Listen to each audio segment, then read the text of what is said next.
आज के इस कार्यक्रम का जय भीम अर्थात जय संविधान अर्थात शुभारंभ करना चाहूँगा। मैं कुछ इस तरह अर्थात मेरे द्वारा लिखी गई कविता के एक छंद के साथ। शोषित पीड़ितों के लिए जिसने हर जुल्म को साहस झेला था, अन्याय के सागर में पतवार अकेला था, समता बंधुत्व न्याय स्वतंत्रता पर प्रतिस्थापित किया संविधान। हे युग पुरुष बोधिसत्व, तुम्हें संविधान समारोह संयोजन समिति करती है शत प्रणाम। तुम्हें संयोजन समिति करती है शत प्रणाम।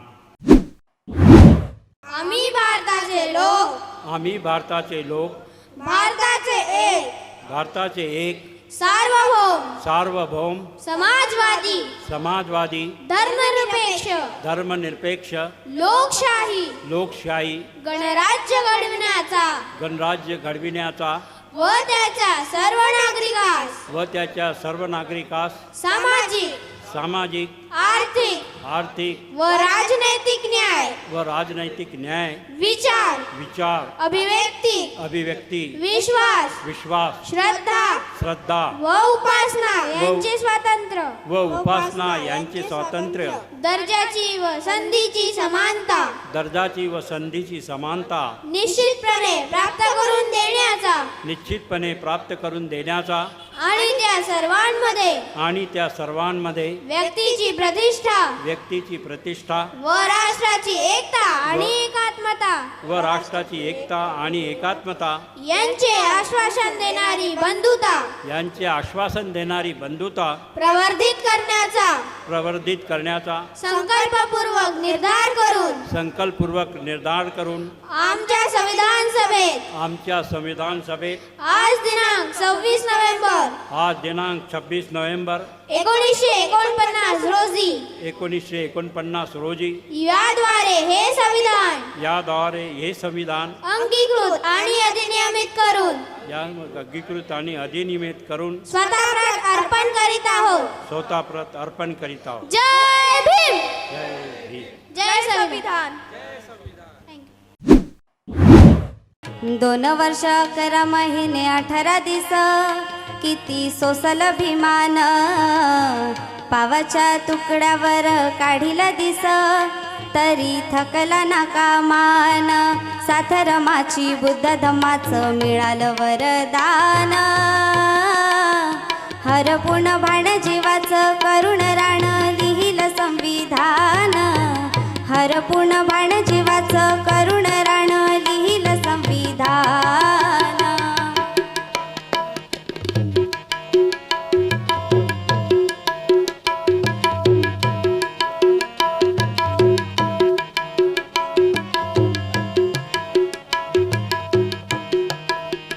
कुणाची मिळाली ना साथ, आजवर झाला ओघात। पुस्तका संगे काढली रात, ती माझी जात। रमाचं नव खरं नात, पेटविली आयुष्याची वात। मायनं भरविला तो घास, शिजलं नाही जरी घरात। डोळ्याते पाणी सांगते वाणी, थोरते योगदान। हरपूर्ण भाण जीवाचं करुण राण लिहिलं संविधान। हरपूर्ण भाण जीवाचं करुण राण लिहिलं संविधान। संविधान दिवस म्हणजे एक समस्त भारतीयांचा मुक्ती दिवस। या दिवसाने आपणास कल्याणकारी राज्य व मानवी प्रतिष्ठा जपण्याचे मूल्य दिले, म्हणून संविधान म्हणजे मानवतेचा जाहीरनामा होय। हा राष्ट्रीय दिवस आम्हा भारतीयांना सन्मान वाढवण्याचा व मानवतेची मूल्य देण्यात येत आहे। असा हा दिवस गौरव होणे आवश्यक होता, कारण नरेंद्रनगर, मनीषनगर, श्रीनगर परिसरातील नागरिकांनी गेल्या 5 वर्षापासून संविधान दिवसानिमित्त मोठ्या प्रमाणात संविधान साक्षरतेचे व संविधान मूल्याचा प्राणप्रतिष्ठेने कार्यक्रम राबवलेले आहे।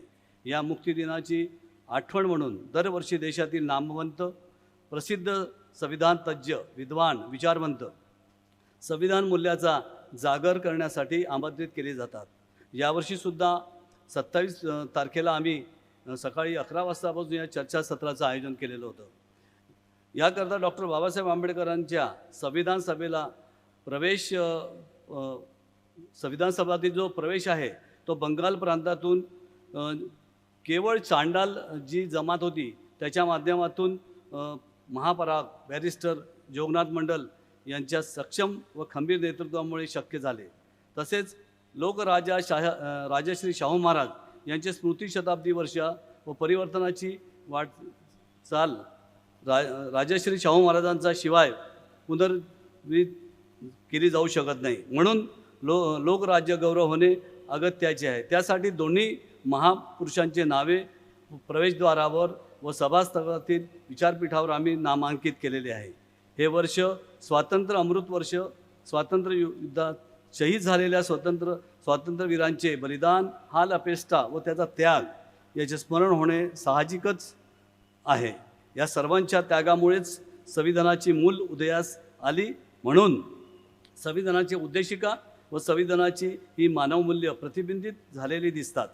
परंतु आज वर्तमानात ही मूळ ज्या आम्ही भारताचे लोक यांनी पेरलेली आहेत त्या मूल्यांचा आज रास नख लावलेले जात आहे.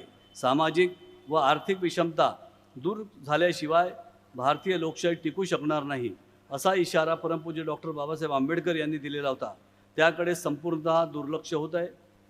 राजकीय पक्षाद्वारे आम्ही आणि ते अशी विभागणी करण्यात येत आहे. म्हणूनच संविधान साक्षरता वाढवणे ही काळाची गरज व संविधान मूल्याचा सातत्याने जागर जनमानसामध्ये जनजागरणाद्वारे करावे लागणार आहे. तेव्हा कुठे ते आणि आम्ही हा भेद मिटेल व आम्ही भारताचे लोक हा एक संघ समूह सार्वभौम सामाजिक व धर्मनिरपेक्ष लोकशाही गणराज्य भारत राष्ट्राच्या पुनर्निर्माणाच्या राष्ट्रीय कार्यास निष्ठापूर्वक लागतील. अमृत महोत्सवी वर्षात संविधान सन्मानाची या संविधान सन्मान समारोहाच्या आयोजनात करण्यात येत आहे. आपले सर्वांचे इथे मी स्वागत करतो. धन्यवाद. जय भीम आणि नमो बुद्धाय. संविधान म्हणजे काय? संविधान म्हणजे आपल्याला जे अधिकार दिले, महिलांना जे अधिकार दिले त्याची जाणीव करून देणे हे संविधानामध्ये आहे.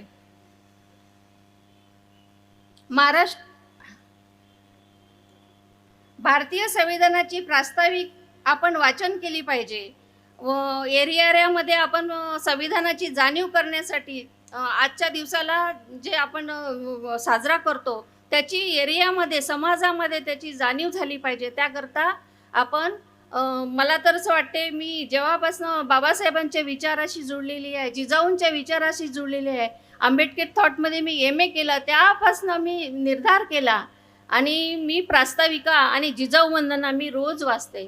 तर मी इथल्या महिलांना पण आवाहन करेल की तुम्ही सकाळची सुरुवात प्रास्ताविक वाचून जर केली तर मला असं वाटेल आपल्या मुलांवर आणि आजूबाजूच्या मैत्रिणी आणि शेजाऱ्यांवर पण संस्कार जे बाबासाहेब काय होते, बाबासाहेबांना संविधान प्रास्ताविकमध्ये काय दिलं आहे हे सगळं माहीत होईल. भारतीय संविधान निसर्ग संपत्तीला जपणारा आहे. हा महत्त्वाचा दस्तावेज आहे. समाजात अनेक जाती परंपरा अनेक संस्कृती आहेत. या संस्कृतीला न्याय देण्यासाठी संविधान आहे. त्याचं म्हणणं ऐकणारं संविधान आहे. भारतीय संविधानाचा लेखाजोखा घेतला पाहिजे. सिंहावलोकन करतो तसेच त्या उद्देशाने आपण इथे जमलेलो आहोत. स्त्रियांच्या बाबतीत बोलायचे म्हटले तर स्त्रियांना आधी काळामध्ये खालचा दर्जा होता. स्त्री अशी मुक्त फिरत नव्हती, आजच्यासारख्या स्टेजवर बसत नव्हती, शिक्षणात पुढे गेलेली नव्हती.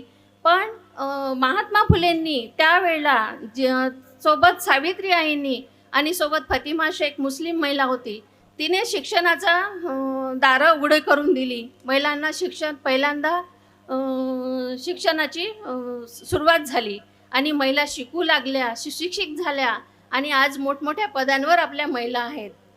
पण मला असं वाटते आजही आपण खूप कमी पडतो आहे. आज जर ग्रामीणमध्ये आपण गेलो तर बऱ्याचशा महिला अजूनही ह्या गोष्टींशी अभिज्ञ आहेत. त्यांना अजूनही त्याचं नॉलेज झालेलं नाही आहे. अजूनही आज मी जे पावती बुक घेऊन गेली काही महिलांकडे, तर म्हणाले मॅडम आज मार्गशीर्ष महिन्यातला पहिला गुरुवार आहे, आज पैसे देऊ येत नाही. म्हणजे सुशिक्षित महिला, माझ्यासोबत राहणाऱ्या महिला, त्यासुद्धा मला असं उत्तर देत आहे. तर मग बघा, संविधान दिवस आपण साजरा करतो, याची जागृती त्यांना देणं जरुरी आहे. आज महिलांवर बलात्कार होतो आहे, त्याला न्याय द्यायचं, त्यांचे अधिकार त्यांना माहीत नाही आहे की आपण कशा पद्धतीने जगलो पाहिजे. नाही म्हणायला शिका, नाही म्हणता आलं पाहिजे आणि हो पण म्हणता आलं पाहिजे. तुम्ही जेव्हा समाजात जातो तर नाही, ही काहीतरी ह्या महिलेमध्ये काहीतरी आहे, ही ठामपणे जगू शकते, तर तिच्यासारखं आपण वागायला शिकलो पाहिजे. आजच्या कार्यक्रमाला येऊन आणि याचं भव्य स्वरूप पाहून मला अत्यंत आनंद झालेला आहे. संविधान दिनाचा एवढा मोठा कार्यक्रम मी आत्तापर्यंत कुठेही पाहिलेला नाही. त्याच्याबद्दल मी आयोजकांचं मनापासून अभिनंदन करतो. संविधान दिनाच्या अनेक कार्यक्रमांना मी याच्यापूर्वी गेलो आहे. चंद्रपूर जिल्ह्यात गेलो आहे, यवतमाळ जिल्ह्यात गेलो आहे, अमरावतीला गेलो आहे. पण छोटं कुठल्या तरी कोपऱ्यामध्ये 10-20 लोक मिळून ते करतात. त्यांचा उत्साह तेवढाच असतो जेवढा तुम्हा सगळ्यांचा आहे, पण लोक जमवण्यामध्ये ते कमी पडत असले पाहिजेत. मला असं वाटतं की आपण मनोरंजन आणि अन्य कामांसाठी खर्च करतोच, आणि तो जर आपण संविधानाचा जागर वर्षातून एकदा इतक्या व्यापक प्रमाणावर करण्यासाठी केला तर त्याचा आपल्या समाजाला मोठा उपयोग होईल. आणि म्हणून मला या भव्य समारोहाचं कौतुक त्या अनुषंगानं अधिक वाटतं. आजच्या या कार्यक्रमाला मला आमंत्रित केल्याबद्दल आमचे गुरुवर्य प्राध्यापक घनश्याम धाबर्डे आणि त्यांचे सगळे आयोजन समितीतले मान्यवर यांचा मी मनापासून कृतज्ञ आहे, आभारी आहे. संविधान दिनाच्या निमित्तानं काय बोलावं असा मी जेव्हा विचार करत होतो गेले 2-3 दिवस, तर माझ्या डोक्यात असं आलं की काय आहे संविधान किंवा घटना आपण काय म्हणतो.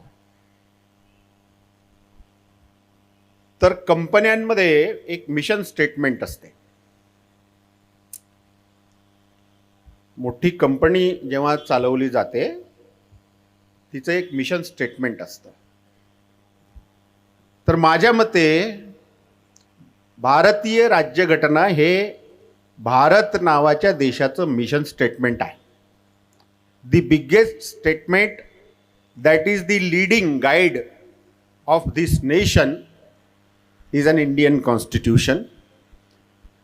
आणि असं काय आहे तर इतर कायदे त्याच्याशी सुसंगत आहेत की नाही, सरकारची धोरणं त्याच्याशी सुसंगत आहेत की नाही, याची कसोटी लावताना, याची तपासणी करताना घटनात्मक मूल्यांचा विचार प्राधान्यक्रमाने केला जातो. आपण नेहमी म्हणतो आम्ही भारताचे लोक, आम्ही स्वतःला संविधान दिलं. आपण हे संविधान स्वतःला दिलं तेव्हा अनेक अधिकार स्वतःला मिळवून घेतले, अनेक बंधनं स्वतःवर घालून घेतली. आपण न्याय, स्वातंत्र्य, बंधुत्व, व्यक्तीची प्रतिष्ठा, राष्ट्राची एकता, एकात्मता, या सर्व गोष्टी जी मानवी मूल्य आहे ती सगळी आपल्यासाठी राष्ट्राच्या एकतेच्या आणि एकात्मतेच्या अनुषंगानं सर्वोच्च असतील, सर्वोपरी असतील अशी आपण स्वतः प्रती घेतलेली शपथ, आणि त्या पद्धतीने राज्यकारभार चालावा त्याचं गायडिंग प्रिन्सिपल म्हणून काहीतरी असावं म्हणून ते भारतीय राज्यघटना अस्तित्वात आली. माणसं जेव्हा जन्माला येतात तेव्हा ते कुठल्या तरी एका दाम्पत्याच्या पोटातून जन्माला येतात. आता खरं म्हणजे तो प्रत्येकाचा आपला जो जन्म आहे, मानवाचा असो किंवा कोणत्याही प्राणीमात्राचा जन्म असो, हा जीवशास्त्रीय अपघात आहे, हा ॲक्सिडेंट आहे, बायोलॉजिकल ॲक्सिडेंट आहे. पण आपल्या जन्मदत्त निष्ठा म्हणजे माझं घराणं, माझी जात, माझी खानदान, माझं कुटुंब, माझी परंपरा, माझा वाडा, माझ्या घरची कर्मकांड, ज्याच्यामध्ये माझं कोणतंच योगदान नाही, मी अमुक घरात जन्माला आलो याचं माझं काही योगदान आहे का? काही योगदान नाही. पण तरीही आपली परंपरा आपल्या सर्वांच्या मनावर असं बिंबवते की आपल्या जन्मदत्त निष्ठा या राष्ट्रनिष्ठेहून मोठ्या होऊ शकतात. आपण जन्मदत्त निष्ठांकडून जेव्हा मूल्यनिष्ठांकडे जातो, मूल्यनिष्ठा म्हणजे काय? स्वातंत्र्य, समता, बंधुत्व, व्यक्तीची प्रतिष्ठा, सन्मानानं जगण्याचा हक्क, हे सगळी मूल्य आहेत. हे तुम्हाला जन्मानं मिळत नाहीत. जन्मानं तुम्हाला नाव, आडनाव, जात वगैरे मिळते. हे सगळं तुम्हाला प्राप्त करावं लागते. ते प्राप्त करण्याचा मार्ग संविधानानं तुम्हाला दिलेला आहे. ते प्राप्त करण्याचा मार्ग भारतीय राज्यघटनेने तुम्हाला दिलेला आहे. आणि त्याच्यासोबत आणखी एक जबाबदारी आपल्या सर्वांवर जी टाकली आहे ती आहे अनिष्ट ते नष्ट करणं आणि इष्टाचं पालन आणि रुजुवात करणं. या दोन गोष्टींसाठी आपण संविधानाचे वाहक म्हणून, संविधान पुढे नेणारे कार्यकर्ते म्हणून ही जबाबदारी आपल्यावर आलेली आहे. खूप ठिकाणी मी ऐकलं भारताचं संविधान जगातलं सगळ्यात मोठं संविधान, 10-15 देशांच्या संविधानाचा अभ्यास करून त्याच्यामध्ये अनेक प्रकारची कलमं घालण्यात आली. अशा प्रकारच्या अनेक गोष्टी ऐकतात. मला असं वाटतं की या पुस्तकाच्या आकाराहून तुम्ही अंदाज करा की 140 कोटी लोकांचा देश आजपासून जवळजवळ 75 वर्षांपूर्वी बनवलेली राज्यघटना आजही नीट सांभाळून आहे, तर त्या मिशन स्टेटमेंटची ताकद केवढी मोठी असेल. आणि त्याची मूल्य समाजात रुजवणं, याच्यासाठी अशा प्रकारचे मेळावे, अशा प्रकारचे कार्यक्रम होत असले पाहिजे. या अलीकडच्या काळामध्ये एक असं वातावरण निर्माण झालेलं आहे की जो आपल्याशी असहमत असेल तो आपला शत्रू. मला नेहमी ते जॉर्ज बुशचं एक आठवतं. पहिलं इराकचं युद्ध जेव्हा त्यांनी केलं तेव्हा जगाला त्यांनी इशारा दिला होता की तुम्ही इराकच्या बाजूनं असा की नसा, पण तुम्ही जर आमच्या सोबत नसाल तर तुम्ही आमचे शत्रू आहात. सेम पद्धत आहे. आणि आपण हे समजून घेतलं पाहिजे की यावरच्या अंकुशाची व्यवस्था आपल्या राज्यघटनेमध्येच निहित केलेली आहे. यावरचा अंकुश आपणच आणू शकतो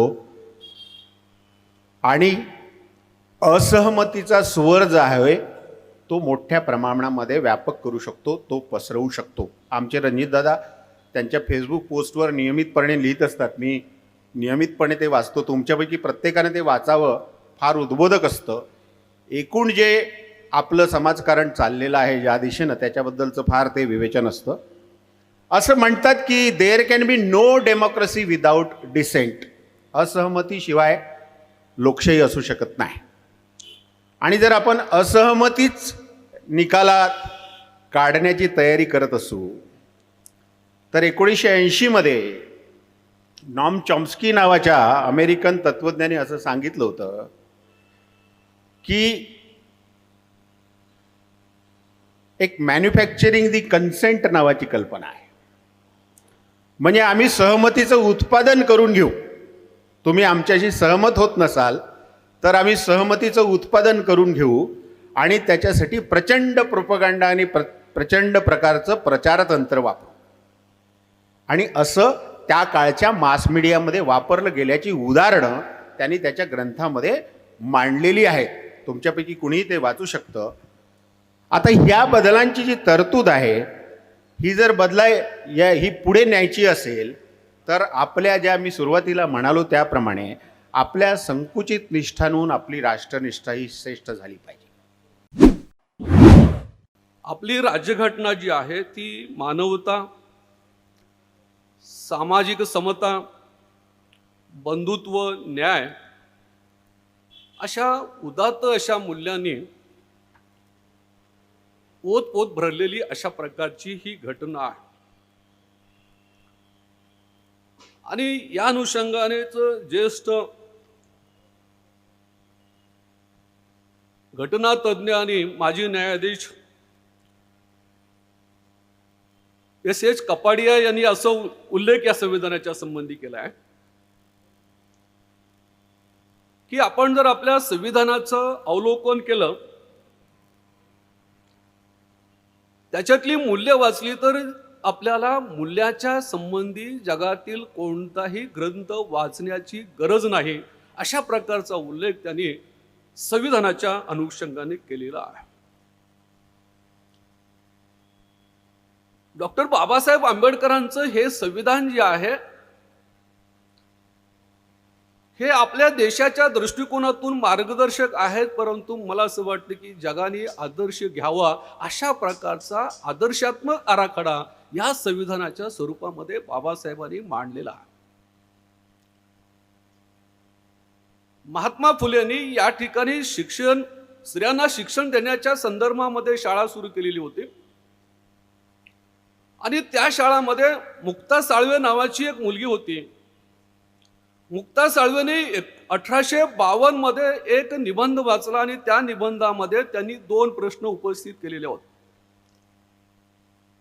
पहिला प्रश्न तिने उपस्थित असा केला होता की आमचा धर्मग्रंथ कोणता, आमचा धर्म कोणता.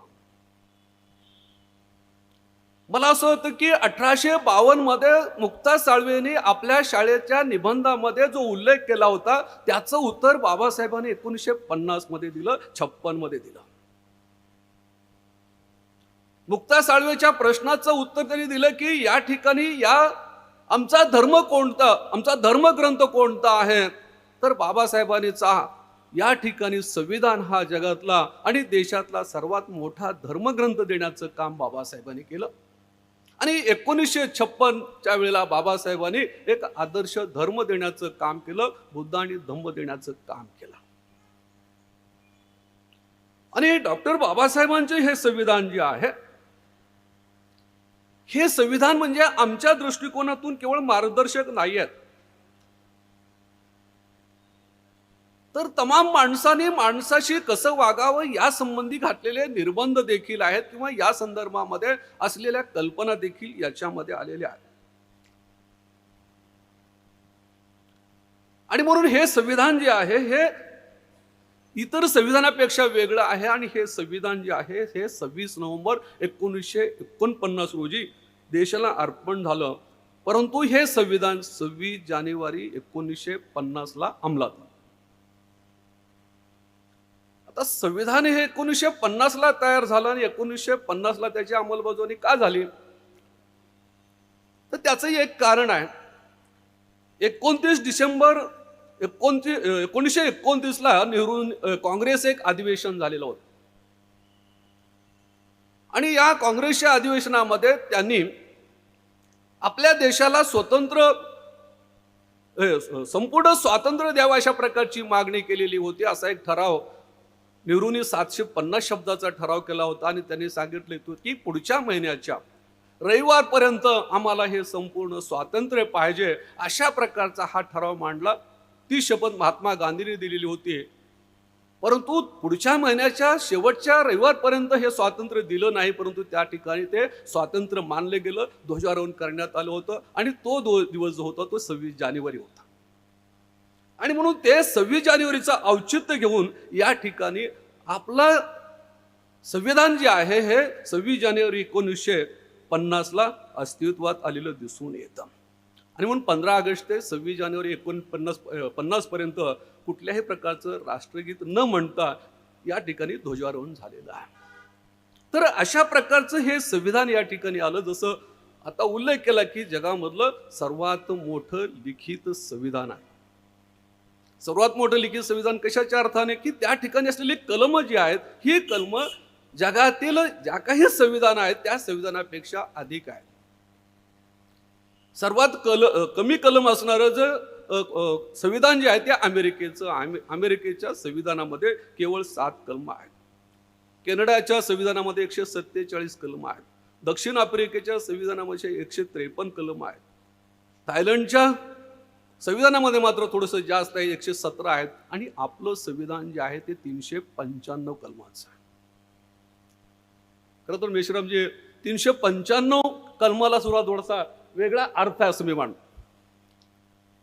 ज्या महात्मा फुलेंनी पुण्याच्या ठिकाणी राहून या ठिकाणी सामाजिक समतेची चळवळ सुरू केली, ज्या घरामधून सामाजिक चळवळ जी आहे हे पुढे नेण्याचं काम केलं, त्या महात्मा फुल्यांच्या घराचा नगरपालिकेचा नंबर देखील 395 होता. हा एक महत्वाचा योगदान असं या ठिकाणी. आणि तेच या ठिकाणी 395 कलम या ठिकाणी येतं. आणि ही गोष्ट देखील आपल्या दृष्टिकोनातून महत्वाची असते. आता त्या रंगारी नावाच्या मुलीने अनेक रेकॉर्ड दिली. बाबासाहेबांनी हे संविधान जे आहे अतिशय कष्टाने लिहिलेलं आहे, हे आपण लक्षात घेतलं पाहिजे. जे आज संविधानाच्या समोर या ठिकाणी आव्हान निर्माण करतात त्यांनी देखील हे लक्षात घेतलं पाहिजे. डॉक्टर बाबासाहेब आंबेडकरांनी संविधान लिहिलं नसतं किंवा या ठिकाणी हिंदू कोड बिलाची मांडणी केली नसती तर बाबासाहेब आणखी काही वर्ष जगू शकले असते, हे आपण लक्षात घेतलं पाहिजे. कारण ज्या वेळेला बाबासाहेबांनी संविधानाचं काम सुरू केलं त्यावेळेला त्यांच्या गुडघ्याचा आजार होता, त्यांना चालता येत नव्हतं, व्हीलचेअरचा वापर करत होते. संदर्भ ग्रंथ घेण्यासाठी ते व्हीलचेअरचा वापर करत असायचे आणि ते ग्रंथ काढत असायचे. त्याच वेळेला बाबासाहेबांना डोळ्याचा त्रास होता. डॉक्टर बाबासाहेबांना त्यावेळेला मधुमेहाचा रोग देखील मोठ्या प्रमाणामध्ये झालेला होता. मज्जातंतूचा रोग देखील त्यावेळेला त्यांना जडलेला होता. आणि अशाही परिस्थितीमध्ये डॉक्टर बाबासाहेब आंबेडकरांनी हे संविधान लिहिलेलं आहे.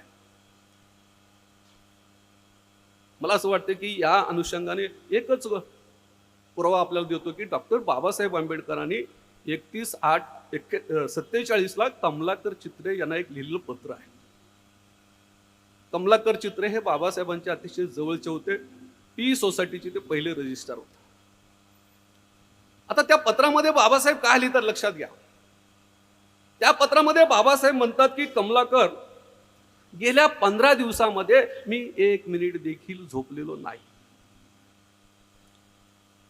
रात्र झाली की अक्षरशः मला भीती वाटायला लागते, कारण मध्यरात्रीपासून माझ्या मज्जातंतूचा आजार सुरू होतो आणि हा आजार सुरू झाल्यानंतर तो कोणत्याही औषधाने बरा होत नाही, थांबत नाही. तो आजार नुसता थांबत नाही तर त्याच्या प्रचंड वेदना ज्या आहेत या व्हायला लागतात. आणि बाबासाहेब शेवट एका ओळीने करून ते पत्राचा समारोप करतात. ते म्हणतात, परंतु या देशहितासाठी मला काही वेदना सहन कराव्या लागतात. एवढी निष्ठा जी आहे ही बाबासाहेबांनी या संविधानाच्या संदर्भामध्ये आपल्याला दिलेली दिसून येते. आणि तरी देखील आमची काही मंडळी जी आहे ते डॉक्टर बाबासाहेब आंबेडकरांच्या संविधानाला बाबासाहेबांचं श्रेय द्यायला तयार नाहीत. अशा प्रकारची अवस्था आज आपल्या देशामध्ये आहे.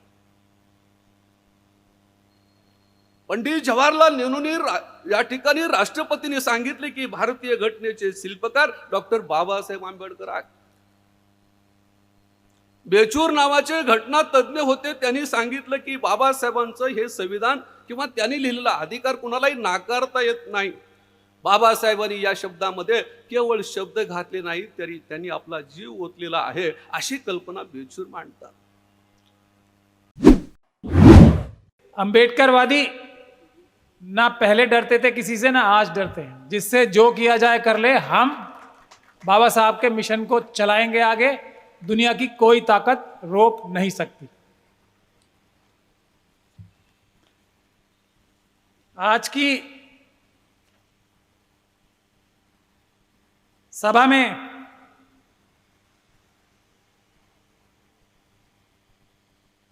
मौजूद अध्यक्ष महोदय मेश्राम साहब,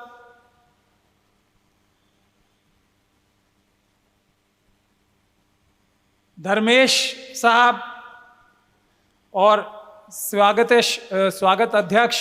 अध्यक्षा माननीय सुनीता ताई साहिबा, माननीय शैलेश पांडे साहब, मैं चाहता था वो रुकते क्योंकि उन्होंने एक पुस्तक भी लिखी है जो मुझे गिफ्ट में मिली है.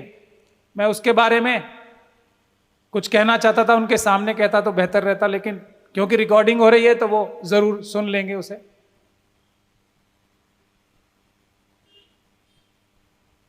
और आज के सारे समस्त आयोजक गण बहुत बहुत मुबारकबाद, बहुत बहुत धन्यवाद। और उससे भी महत्वपूर्ण आप सभी अंबेडकरवादी जो संडे के दिन अपना टाइम निकालकर आए हैं, उसके लिए बहुत बहुत धन्यवाद।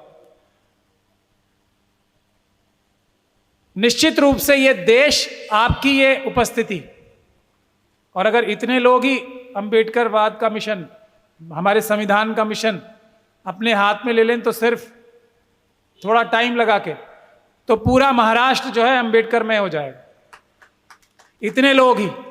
लेकिन आप लोगों को मिशन के तौर पे लेना पड़ेगा, और अगर थोड़ा टाइम और दें इतने लोग ही तो पूरा भारत अंबेडकरमय हो जाएगा। और मैं भारत अफगानिस्तान से लेके श्रीलंका तक मानता हूं, अशोक का भारत है,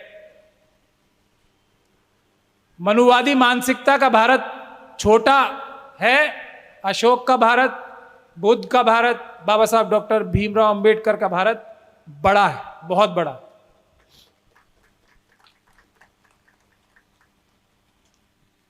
बाबा साहब डॉक्टर भीमराव अंबेडकर की बहुत सारी खूबियों में से एक सबसे बड़ी खूबी जो मुझे सबसे ज्यादा पसंद है वो ये थी कि वो बहुत ही फोकस्ड व्यक्ति थे, प्रॉब्लम को समझते थे और उसका उनकी सटीकता उनका सबसे बड़ा गुण था। और उसका सटीक समस्या को समझते थे और उसका सटीक सॉल्यूशन या उसका हल, उसका इलाज देते थे। उनके जो बहुत बड़े बड़े महत्वपूर्ण कार्य हैं जो हमें कहानियों के तौर पे याद है, उनमें सब में एक मैसेज है, और वो मैसेज ये है कि हजारों साल से इस देश में दो ही वाद हैं, जिसका लेटेस्ट वर्जन जो है अंबेडकर साहब के आने के बाद, मनुवाद एक तरफ, अंबेडकरवाद दूसरी तरफ। इससे पहले कबीर पंथ था, इससे पहले लिंगायत धर्म आया, उससे पहले सिखिज्म आया, उससे पहले इस्लाम धर्म आया, क्रिश्चियनिटी आई, बुद्धिज्म आया, जैनिज्म आया। ये सभी धर्म, क्योंकि धर्म आज टॉपिक है इसलिए, एक चीज पर एक हैं, इंसाफ और बराबरी। इंसाफ और बराबरी सबके लिए, ये इन सभी धर्मों की मूलभूत भावना है। मनुवाद की ऐसी नहीं। इस फर्क को हाईलाइट करने के लिए, इस फर्क को समझाने के लिए बाबा साहब ने बहुत सारे काम किए। महाड़ आंदोलन एक मैसेज था, मनुस्मृति का दहन एक मैसेज था, भारत का संविधान, मनुस्मृति का दहन एक तरफ और भारत का संविधान एक मैसेज था। बहुत सारे लोग ये बोलते हैं कि बाबा साहब ने थोड़ी लिखा था ये संविधान, बहुत सारे लोग थे, 300 से ज्यादा लोग थे, बोलते हैं ना यही सब, बाबा साहब की छवि को छोटा करने के लिए। बट ये बात, सटीक बात यह है कि बाबा साहब नहीं होते, और उसमें मैं अपने आप को एक तरह से पार्टली गौरवान्वित भी महसूस करता हूं कि बाबा साहब को संविधान की बनाने वाली समिति में पहुंचाने का जो योगदान था वो मुस्लिम समाज का भी योगदान था। नहीं तो मनुवादी मानसिकता ये नहीं चाहती थी कोई आ जाए, एक ही आदमी नहीं आना चाहिए, एक ही नहीं आना चाहिए, आ जाओ बाकी सब, किसी से परेशानी नहीं थी, एक ही आदमी से परेशानी थी बस, क्योंकि वो सटीक था, क्योंकि वो विद्वान था, क्योंकि वो हर प्रॉब्लम का हल जानता था और वो उसका सटीक हल देता था। इसीलिए प्रॉब्लम थी ना, वरना एक आदमी आके क्या कर लेता। लेकिन एक सब पे भारी पड़ा, वरना ये संविधान ये नहीं होता जो अभी है। ये है बाबा साहब का योगदान संविधान बनाने में। और भारत के बंटवारे के बाद भी एक है तो इस संविधान की वजह से एक है। ये बात मैं खुले तौर पे कहता हूं, खुले आम कहता हूं, और इसमें मुझे कोई शक और शुबे की गुंजाइश नहीं है। जिसको अच्छा लगे, जिसको बुरा लगे बुरा लगे। तो जिन लोगों ने साजिश करके भारत को पहले तोड़ा, आज वो क्या साजिश कर रहे हैं? संविधान खत्म करो, मनुस्मृति लागू करो। मैसेज देख लीजिए, मैसेज 1927 में मनुस्मृति दहन और संविधान का गठन, उसको उल्टा करने का मैसेज मनुवादी मानसिकता कर रही है। इतनी सी बात है बस। और मनुस्मृति लागू कराने के लिए यही हो रहा है ना आज। बाकायदा धर्म संसदें हो रही हैं। काशी में राजधानी बनेगी मनुस्मृति पे। और मुझे बड़ा दुख है कि हमारे दो विद्वान लोग, एक उसमें से सुप्रीम कोर्ट जज हैं, एक फैजान मुस्तफ़ा साहब हैं, दोनों मुस्लिम समाज से आते हैं। मुझे बड़े अफसोस के साथ कहना पड़ रहा है कि दोनों ने, और ये स्पॉन्सर्ड ही होगा, यहीं से स्पॉन्सर्ड होगा, आपकी सिटी से ही, दोनों ने ये कहा है कि मनुस्मृति जो है महान ग्रंथ है और उसको भारत का संविधान जो है मनुस्मृति के हिसाब से। ये दो महान मुस्लिम व्यक्तियों ने कहा, इंटेलेक्चुअल्स सो कॉल्ड, एक सिटिंग सुप्रीम कोर्ट के जज हैं। ना उन्हें इस्लाम के बारे में कुछ पता है एज ए मुस्लिम, या वो इस्लाम के खिलाफ हैं, और दोनों महत्वपूर्ण पदों पे बैठे। एक एनएलयू के अभी वाइस चांसलर हटे हैं और एक अभी सुप्रीम कोर्ट के जज हैं। सुप्रीम कोर्ट कॉन्स्टिट्यूशन नहीं गठित किया। ना उन्हें संविधान का ज्ञान है, या वो संविधान के खिलाफ है। मनुस्मृति की तारीफ, जिस मनुस्मृति को बाबा साहब ने जलाया था 1927 में, उसके हिसाब से देश चलाने के लिए मैं साजिश बता रहा हूं आपको, कितनी गहरी साजिश चल रही है कि मुस्लिम समुदाय के इतने दो टॉप लीडर्स से, टॉप व्यक्तियों से यह बात कहलवाई गई है कि मनुस्मृति जो है बड़ा अच्छा ग्रंथ है, उसके हिसाब से देश चलना चाहिए, उससे हमें सीखना चाहिए। यह है साजिश। बाकी तो बहुत सारे लोग कहते रहते हैं, लेकिन मैं मुस्लिम समाज के बारे में आपको बता दूं तो मनुवादी मानसिकता कहीं भी हो सकती है, अंबेडकरवादी मानसिकता भी कहीं भी हो सकती है, लेकिन जो छल कपट छलावा करते हैं ना मनुवादी, उससे होशियार रहना बहुत जरूरी है।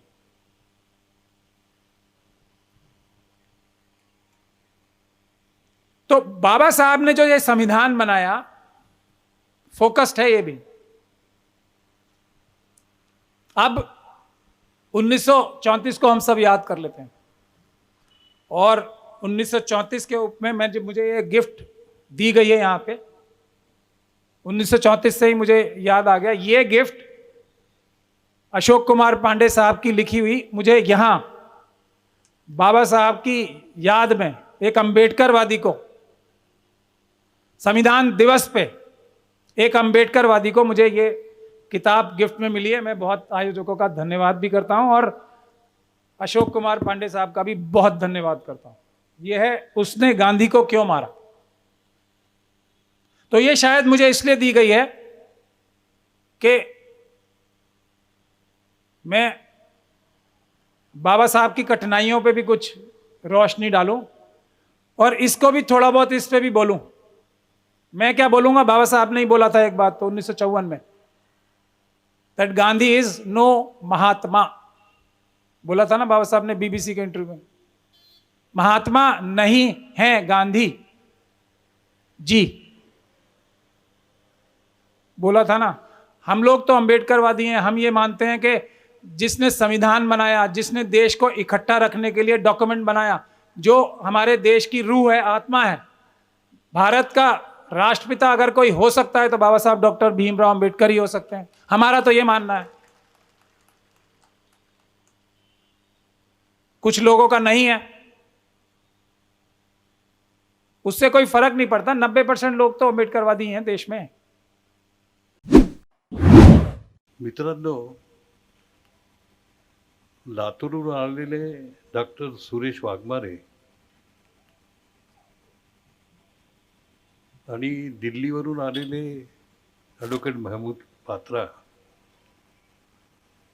दोघांच्याही पुढे वाघमारेंच्या समोर होता सांसदीय लोकशाही पुढची आह्वाने, और महमूद साहब के सामने था धार्मिक और सांस्कृतिक राष्ट्रवाद की चुनौतियाँ. दोन्ही विषयांचा तोंडावळा जवळजवळ सारखाच आहे. दोघांनीही आपापल्या विषयाला एका वेगळ्या उंचीवर नेला आहे. त्यांनी दिलेल्या व्याख्यानाची चव, ज्याला आपण टेस्ट म्हणू, ती तशी शाबूत ठेवून मला काही अजून पुनरुक्ती टाळून सांगता येईल तो अल्पसा प्रयत्न करेन. महबूब जी, आपने बोलते वक्त में जो बात कही कि मनुवादी मानसिकता को समझने में इस देश के लोग नाकामयाब रहे, ती खूप दिवसाच्या नंतर सार्वजनिक व्याख्यानांमध्ये मानसिकता हा शब्द ऐकून मला आनंद होतो आहे. कारण या देशातल्या चळवळींमध्ये जो दुर्लक्षित प्रांत आहे, ज्याला खूप दुर्लक्ष झालेलं आहे, जो अतिशय महत्त्वपूर्ण आहे, ज्याला नेहमी अधोरेखित करायला हवं, ती म्हणजे मनोरचना आणि मानसिकता. खूप तपशिलामध्ये समजा आपण गेलेलो नाही. जी वेगवेगळ्या तऱ्हेनं आव्हानात्मक स्थिती तुमच्या आमच्यासमोर आलेली आहे, त्यामागं दृश्य रूपामधल्या ज्या गोष्टी आपल्याला दिसतात त्या आपण सहज पकडून घेतो. सगळंच आपण ते लिखित करतो, सहज आपण ते अक्षरबद्ध करतो. परंतु जे अदृश्य आहेत आणि खूप प्रभावी आहेत, केवळ प्रभावी नाही तर खूप परिणामकारक आहेत, त्या बाबींच्याकडे झालेलं दुर्लक्ष हे आपल्याला खूप भागात पडलेलं आहे. ती मूळ संहिता जर आपल्याला समजून घ्यायची असेल की आज आपण संविधान दिनाचं पर्व साजरा करताना हा साजरा शब्द म्हणताना सुद्धा मला खूप त्रास होतो. हा उत्सवाकडे तर जात नाही याची सतत काळजी आणि सल असते. महबूब साहब ने एक बात और भी कही कि इम्प्लीमेंटेशन की तरफ में बहुत अक्षम्य दुर्लक्ष होते हैं.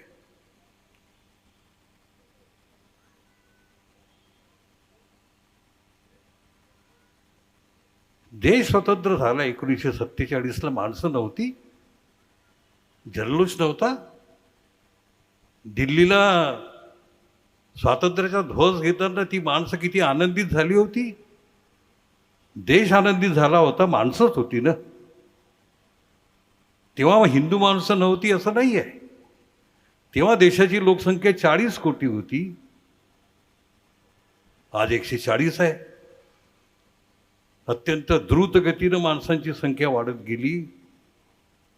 कदाचित हिंदूंचं प्रमाण 1947ला जेवढं असेल तेवढंच 2022लाही असेल, परंतु लोकसंख्येच्या वाढीमध्ये ते खूप झालं असेल.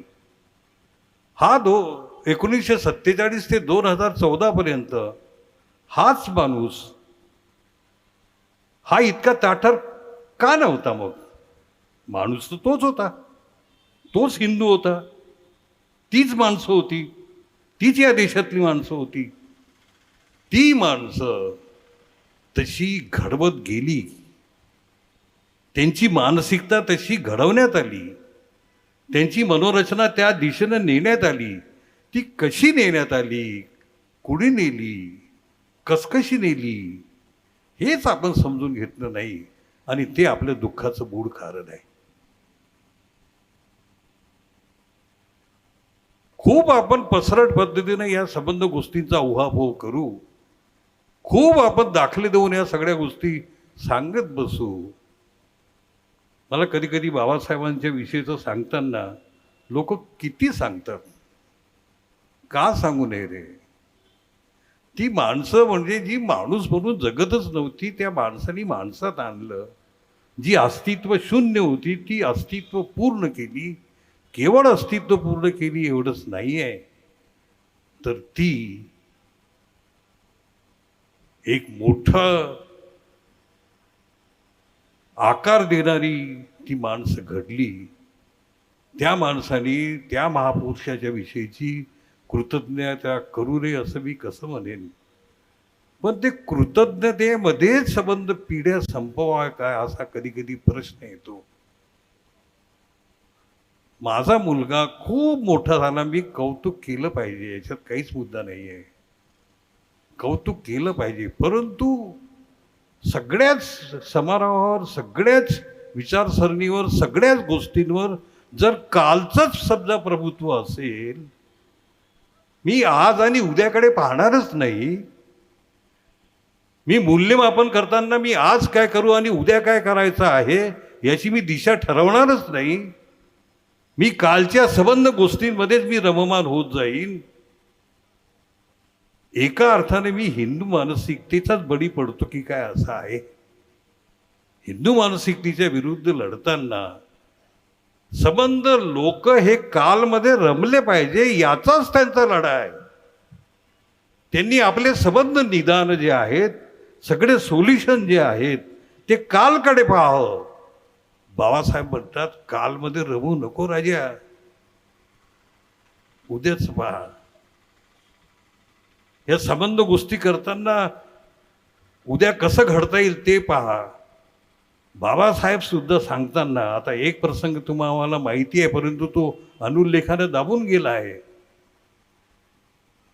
ते विनंती करायची की तुम्ही स्वातंत्र्य घेताना हा देश कसा घडवणार आहेत हे लोकांना तुम्ही का सांगत नाहीत. बाबासाहेबांना म्हणायचे अरे सांगू, तो घरचा मामला आहे, आधी स्वातंत्र्यता घेऊ दे. सगळ्या लोकांना इथेच सगळं गुंतव ठेवलं की स्वातंत्र्य मिळाल्याबरोबर हा देश सुखी होऊन जाईल. अरे कसा सुखी होईल. एकदा नाही वारंवार बाबासाहेब म्हणायचे कसा सुखी होईल, कसा सुखी होईल, कसा सुखी करू, कसा संपन्न करू, कोणत्या दिशेने नेऊ ते सांगता आधी लोकांना. त्यांची मानसिकता तशी तयार करा ना. तेव्हाही दुर्लक्ष झालं राजा. ऐकत नव्हते तर त्यांनी स्टेट अँड मायनॉरिटीज तो खलिता सादर केला की कशा कशा पद्धतीने जर तुम्हाला आता त्यांना दिसत होतं की इथून इंग्रज जाणार आहेत आणि इंग्रज जाणार असल्याच्या नंतर हा देश असा असा सांभाळला जावा हे त्यांनी सांगितलं. तेव्हाही त्यांना तसंच डावललं गेलं. आज आपण संविधानाची खूप, ज्याला आपण पुण्य स्मरण म्हणू, पूज्य स्मरण म्हणू, केलं पाहिजे. खूप त्यांच्या मनासारखं तिथे घडलंच आहे असं नाही म्हणतायत, परंतु ते सांगून मी तुम्हाला निराश करणार नाही आहे. एक साधा प्रसंग मी तुम्हाला सांगाल तर राग नका मानू. मी समजा माओ से तुमचं नाव घेतलं तर मी माओवादी असं नाही आहे. ती खूप कालातली ती माणसं नाही आहेत असं नाही आहे. मी समजा हिटलरचं नाव घेतलं तर तुम्हाला राग यावा असं नाही आहे. पण जगात ही घडलं आहे ना. तो हिटलर तर बाबासाहेबांपेक्षा 2 वर्ष मोठा होता. तो माओ से तुंग तर बाबासाहेबांपेक्षा 2 वर्ष लहान होता. बाबासाहेब समजा 1891चे तर माओ से तुंग 1893चा आहे आणि हिटलर 1879चा आहे. कदाचित हिटलर इतिहास जमा झाला, माओ से तुंग तो इतिहासात आहे. आता त्यांनी लाँग मार्च काढला. तोही देश तुमच्यापेक्षा जनसंख्येनं मोठा आहे. तोही देश तुमच्यापेक्षा भूपृष्ठानं मोठा आहे. तुमच्या शेजारी आहे रे. तुमच्यानंतर 2 वर्षानं स्वतंत्र झालाय. तुम्ही 47ला झाला, तो 49ला झाला. जगाची महासत्ता होऊन गेला. तुम्ही तसेच घुटमळत चालले आहेत. मंच पर विराजमान मान्यवर, सन्माननीय वक्तागण, स्वागत अध्यक्षा सामने बैठे हुए दूसरे सत्र के मान्यवर, संविधान दिवस समारोह के मार्गदर्शक मंडल और अन्य सहयोगी तथा इस समारोह में उपस्थित सभी श्रोतागण, आप सभी को मेरा सप्रेम जय भीम। संविधान दिवस की सभी को मैं शुभकामनाएं देती हूँ। संविधान दिवस समारोह के प्रथम सत्र की अध्यक्षता माननीय रंजित मेश्राम, ज्येष्ठ पत्रकार और आम्बेडकर विचारक नागपुर, इन्होंने स्वीकारी तथा अपना अध्यक्षीय भाषण प्रस्तुत किया। उनकी अध्यक्षता के यह सत्र सफलतापूर्वक संपन्न हुआ, उनकी मैं बहुत आभारी हूँ। स्वागत अध्यक्षा आयुष्यमती सुनीताताई राजेंद्र जिचकार, संभाजी ब्रिगेड के अध्यक्षा, स्वागत समिति सदस्य, इन्होंने सभी आमंत्रित मेहमानों का हृदय से स्वागत किया और स्वागत अपनी उपस्थिति बनाए रखी। मैं इनकी भी बहुत आभारी हूँ। आज के समारोह के उद्घाटक माननीय शैलेश जी पांडे, संपादक दैनिक तरुण भारत नागपुर, इन्होंने अपना मूल्यवान समय देकर यहाँ उपस्थित हुए और कार्यक्रम का उद्घाटन करके यहाँ का वातावरण प्रफुल्लित किया। मैं उनका भी दिल से धन्यवाद करती हूँ। आज के प्रमुख वक्ता ज्येष्ठ विधीर माननीय एडवोकेट महमूद प्राचा, अधिवक्ता सर्वोच्च न्यायालय दिल्ली, इन्होंने अपने नियोजित विषय को अच्छी तरह से प्रस्तुत किया। हम अक्सर इनको यूट्यूब और गूगल के माध्यम से ही देखते हैं और जानते हैं, परंतु आज हमने इन्हें रूबरू होने का अवसर हमें मिला। आज हम सब ने इन्हें सुना और इनके विचारों से लाभान्वित हुए। मैं दिल से आपका शुक्रिया अदा करती हूँ।